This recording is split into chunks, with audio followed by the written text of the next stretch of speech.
What's up, Barnhill family, and welcome back to your home for all things combat sports. Yo. So we got super hot prospect, undefeated, all KOs or submissions, Shavkhat Rakhmonov. He's going to be taking on Geoff Neal at UFC 285, and obviously you got John Jones versus Cyril Gane, but this is one of the fights that I'm most looking forward to, and my question really to you is, a guy who's looked unstoppable like Rakhmonov, does Geoff Neal present a problem for him, and could we see a potential upset here? Well, the new Geoff Neal that we've just been introduced to back in August of last year is somebody that can definitely present some problems with absolutely every welterweight on the UFC's roster. But Shavkhat Rakhmonov is just a different breed. I think this guy is so good. He's probably the most well-rounded fighter on the UFC's entire roster.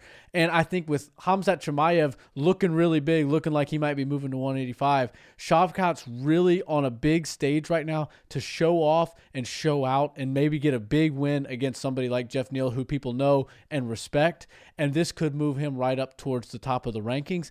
But Geoff Neal has a couple of ways he can actually make this fight competitive and maybe even get his hand raised. And I think one of those is he's got to come in with a similar game plan to what he had against Luque. And Luque is known as such a good fighter, both on the feet and on the ground. His submission skills are great and his striking is really good. But Geoff Neal beat him with fundamentals. He threw really good shots. He threw ones and twos straight down the pipe to start to destroy the guard and bloody up the face of Vicente Luque. And then he was able to start utilizing some other shots. He was able to kick down to the legs pretty well, kick up to the body pretty good. And then he was off on different angles. And those were just minor moves. He wasn't really one of those guys that's like hopping all around. You know, a TJ Dillashaw comes to mind, somebody that can cover all aspects of the octagon and then hit you from everywhere. Geoff Neal was making angles, but very, very minor adjustments that make all the difference. And I think that's one of the most important things that he's going to have to do to throw Shavkhat off. I mean, Shavkat's a monster. He's going to come out there and he can finish you on the feet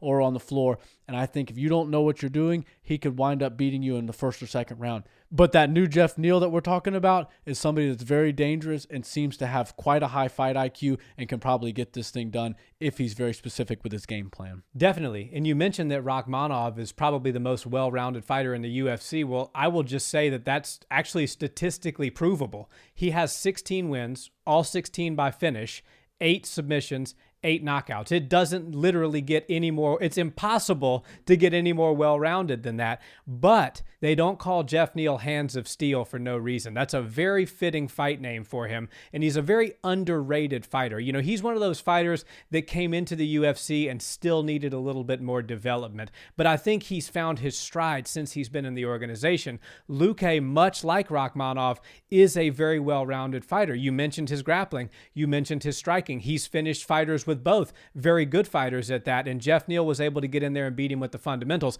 So I see this as being a very entertaining and very fundamentally sound match because Rakhmonov, if he's anything like Neal, it's in his mastery of the fundamentals. He doesn't do any crazy spinning things. He's ones and twos down the pipe, beautiful kicks. He looks for his takedowns when he has them. He advances position very well on the ground, and I think it's going to be very interesting to see how they match up. Geoff Neal has a lot of knockout power, but he's also very underrated when it comes to wrestling and comes to grappling. He's extraordinarily strong. He's the number 7 fighter in the world right now. He's riding with a lot of confidence, knocking out a fighter like Luque. A lot of people didn't think he was going to win that fight. So while I am leaning towards Shavkhat Rakhmonov to win this fight and then continue to make his way on down to the top of 170, I don't overlook Geoff Neal as a potential upset for Rakhmonov. And I do think that if he defeats him, that says a lot about how good Shavkhat actually is, because Geoff Neal is a damn good fighter. Yeah, and stylistically, Shavkat's one of the more difficult matchups that Geoff Neal will have if he is making his way down to the title. And I think that he matches up pretty good against everybody else that sits at 6, 5, 4, 3, 2, or 1 right now. But Shavkhat Rakhmonov is probably willing to stand with him for a little while, feel a little bit of that power, and then look to take this fight to the ground. And instead of having 8 knockouts and 8 submissions, I think he's going to look for a submission in this fight. And if he's able to get Geoff Neal on the ground and start looking for ways out and start exhausting himself, that will slow him down on the feet when the round ends or when Geoff's able to get himself back up. So I feel like this is a tall order. I am going to go with Shavkhat as well. I know we're not making an official prediction, but I think Shavkat's going to win this fight by submission, probably late. Geoff Neal is going to put up a hell of a fight.